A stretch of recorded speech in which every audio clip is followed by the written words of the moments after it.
Polynomials and linear factors, right? Okay, so we all recognize this is a polynomial in standard form, correct? How would you classify it?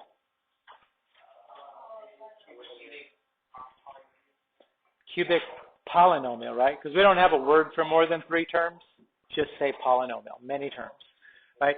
For any function, how do you find the y-intercept? Substitute x equals 0. I mean, in terms of functions, it means find f of 0. Okay, which in this case, if you put a 0 here, here, and here, then what's left? 6. So the constant term is the y-intercept, just like it is for a straight line, mx plus b, just like it was for a quadratic, ax squared plus bx plus c. The constant term is always the y-intercept. It has to be.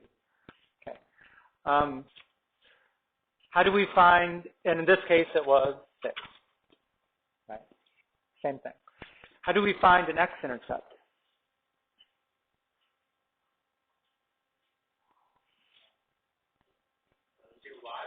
Substitute 0 here and then solve for x, right? And those would be the x-intercepts.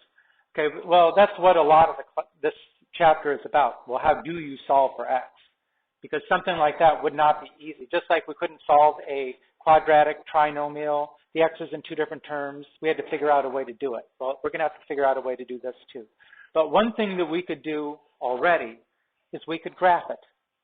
We could graph it, and then what would we look for on the graph in terms? Yeah, where it crosses or touches the x-axis. Because on the x-axis, y equals 0. Yeah, Peter.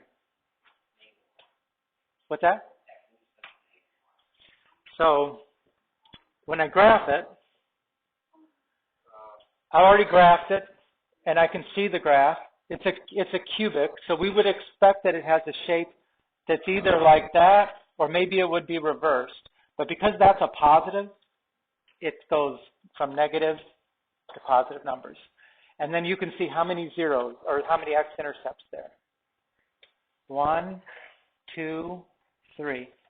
You know, you look at it, if you're pretty sure they're at those numbers, you verify it by looking in the table of values. In the table of values, notice that -3, -2, and -1, y is 0 for all of those. So those are the x-intercepts. The x-intercepts are points, right? -3, 0, -2, 0, -1, 0. They are also called zeros, right? The zeros of a function are the values of x that make the function equal 0. They are the x-intercepts. So the zeros of this, -3, -2, -1.